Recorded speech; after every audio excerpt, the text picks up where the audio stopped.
Wakil rakyat seharusnya merakyat, jangan tidur waktu sidang soal rakyat. Wakil rakyat bukan paduan suara,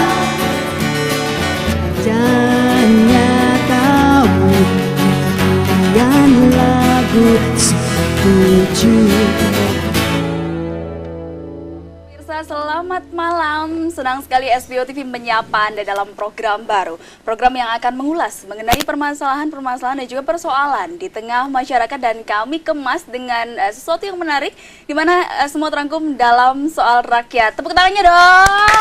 Wow, semangat sekali studio SBO TV kali ini. Apa kabar Dita, Mugi? Baik, sehat ya. Kalau misalnya kita Dita nyanyiin soal wakil rakyat nih, biasanya di kafe-kafe juga kan ya Dita ya? Iya. Nah, kalau di kafe-kafe pernah nggak sih bahwa ini lagu tematik banget nih, kayaknya ada pesan khusus nih? Pesannya, tolong sampaikan suara kami. Oke, suara maksudnya suara apa ya Mbak? Suara hati. Suara hati, lah. Maksudnya bersama dengan pasangan begitu? Oh bukan. Jadi memang ini adalah satu hal yang menarik yang nanti akan kita bahas di soal rakyat kali ini. Tapi sebelumnya saya akan menyapa audiens yang ada. Penonton! Ya elah, mana semangatnya? Wah. Saya kalau panggil penonton harus balas kayak di TV-TV nasional. Gitu ya. Penonton? Gitu dong. Boleh dikenalin? Ini ada teman-teman yang masih muda-mudi. Ada dari 2 universitas kayaknya nih ya. Sebelah kanan saya mungkin dari mana? Dari UNESA, tepuk tangannya dong. Dan juga sebelah kirinya juga ada, sebenarnya kalau dilihat dari alma maternya nggak jauh beda sebenarnya ya. Ya udahlah, tapi dari sebelah kirinya dari Unitomo. Oke, terima kasih sudah bergabung dalam soal rakyat. Tentunya sudah siap ya, semuanya sehat semua ya.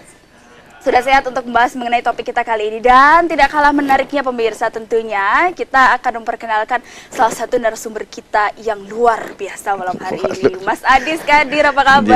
Ya, Bang ya, baik. Mas Adis Kadir adalah salah seorang legislator kita pemirsa yang sudah hadir, seger lo ya.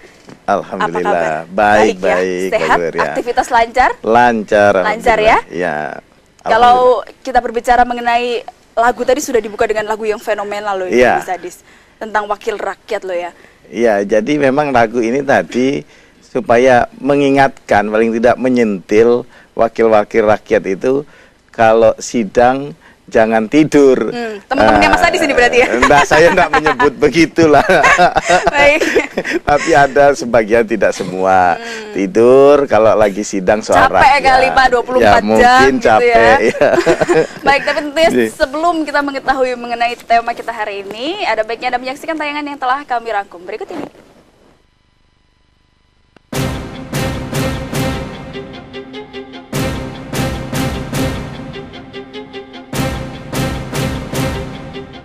Karakter sebuah bangsa dilihat dari pemimpinnya. Kutipan itu senantiasa menjadi bahasan umum obrolan kenegaraan di forum-forum negeri ini. Potret pemimpin ideal pun senantiasa menjadi idaman seluruh lapisan masyarakat. Seperti menunggu Satrio Piningit, momen pemilu selalu mensiratkan harapan bagi masyarakat akan wujud pemimpin yang mereka idamkan dapat membawa nasib mereka lebih baik dari yang sebelumnya. Terhitung sejak era Soekarno, Soeharto, Habibie, Gus Dur, Megawati, hingga Susilo Bambang Yudhoyono, negeri ini sudah melalui berbagai macam proses perjalanan panjang. Pembebasan penjajahan dari Belanda, Jepang, dan sekutu membuktikan jika bangsa Indonesia memiliki integritas untuk menentang penindasan. Namun dalam perkembangannya, bangsa ini malah menuju era kekuasaan sebuah rezim Soeharto selama 32 tahun. Selepas runtuhnya Orde Baru, bahkan kondisi tidak semakin membaik. Era reformasi 1998 membawa bangsa ini menuju jendela kebebasan yang ternyata dianggap sebagian orang kebablasan. Catatan penyelewengan dana negara menjadi headline media massa hampir di tiap harinya. Korupsi pun tidak lagi perlu basa-basi. 2014 adalah tahun di mana Presiden Susilo Bambang Yudhoyono harus mengakhiri kepemimpinannya selama 2 periode berturut-turut. Indonesia pun akan memiliki pemimpin baru. Di tahun ini, harapan bangsa Indonesia dipertaruhkan pada jutaan surat suara. Pemilu legislatif dan pemilu presiden mendatang menjadi penentu arah kemana bangsa ini akan dibawa.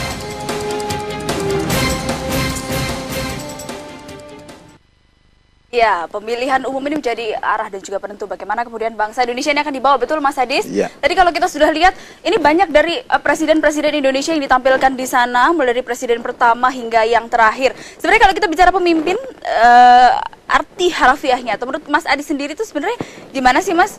Apakah hanya pemimpin negara atau seperti apa? Jadi kalau kita bicara mengenai pemimpin, menurut saya itu ada 5 syarat. 5 syarat yang harus melekat pada diri seorang pemimpin. Yang pertama, pemimpin itu harus mempunyai ideologi. Ideologi sebagai landasan. Mau dibawa kemana arahnya. Ideologi ini pemimpin harus mengetahui tujuan dan arah bangsa yang dipimpin oleh pemimpin tersebut. Katakanlah kalau kita mencari pemimpin Indonesia, dia harus mengetahui betul tujuan arah daripada pemimpin bangsa kita ini. Kemudian pemimpin kita itu tujuannya ada di mana? Tujuannya ada pada Undang-Undang Dasar dan juga Pancasila. Di pembukaan sudah jelas tujuan bangsa kita adalah melindungi segenap bangsa Indonesia, kemudian mensejahterakan bangsa Indonesia ikut serta dalam ketertiban dunia. Kemudian dibentuklah suatu negara kesatuan Republik Indonesia berdasarkan Pancasila. Itu sudah jelas tujuannya bangsa Indonesia. Kemudian yang kedua, seorang pemimpin itu harus punya integritas, tadi disebutkan di awal. Integritas ini pemimpin harus mempunyai wibawa, tegas, dan menjadi panutan. Jadi pemimpin itu tidak boleh memikirkan kepentingan dirinya sendiri, tetapi harus mementingkan kepentingan bangsa ini yang lebih besar.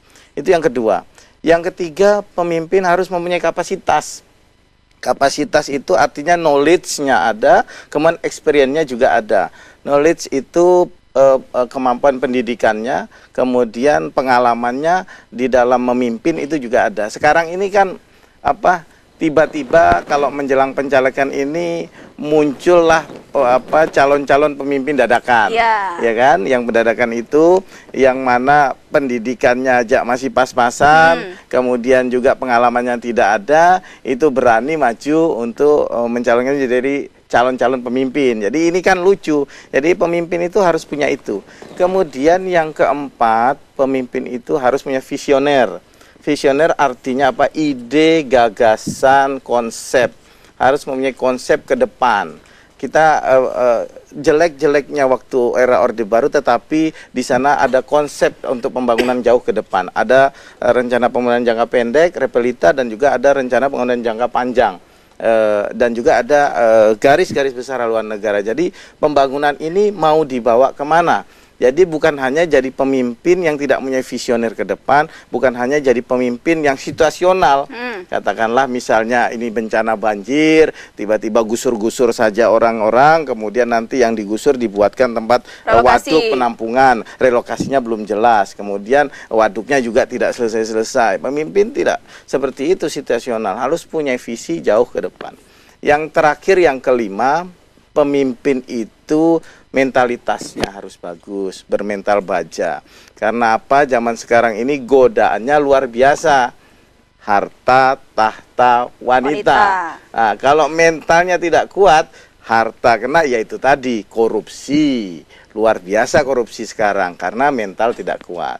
Kemudian tahta, penyalahgunaan jabatan luar biasa banyaknya, ya kan? Sampai pun dari tingkat terendah itu sudah ada penyalahgunaan jabatan sampai dengan tingkat tertinggi. Kemudian juga yang terakhir ini wanita. Habislah sudah negara ini kalau pemimpin ini tidak mempunyai 5 yang saya sebutkan tadi. Ideologi sebagai landasan, integritas, kemudian kapasitas, kemudian visioner, dan juga mentalitas. Tapi kalau sejauh ini melihat pemimpin-pemimpin di Indonesia seperti apa sih Mas Hadir? Gambarannya seperti apa sih? Kalau 5 tadi kira-kira apa cuma 4 aja yang sudah, 3 aja, apa nggak pernah lengkap 5-5-nya apa gimana? Sebenarnya kalau kita melihat banyak juga calon-calon pemimpin bangsa Indonesia ini yang kriteria 5 ini ada. Tetapi belum kelihatan betul munculnya.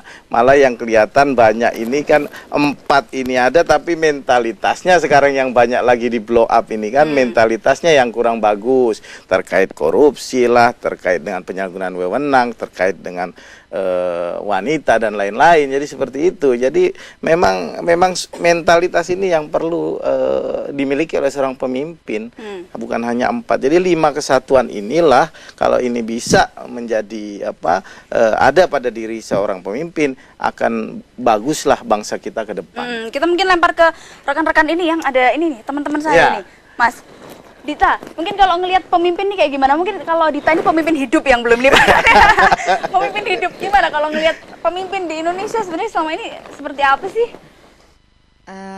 Saya terus terang aja ya Pak Adis dan teman-teman di sini mau milih kalau ada yang kira-kira bisa menyampaikan suara hati. Nah, tadi balik lagi suara hati Mas Adis. Iya. Terus kira-kira kalau dari Dita sendiri suara hatinya apa sih? Kira-kira kalau melihat pemimpin itu kan rata-rata saya akan membebaskan dari kesengsaraan atau menaikkan UMK dan lain sebagainya, mensejahterakan petani dan lain sebagainya. Nah, saya kepengennya tuh pemimpin tuh yang kerjanya tuh jelas gitu loh, kelihatan.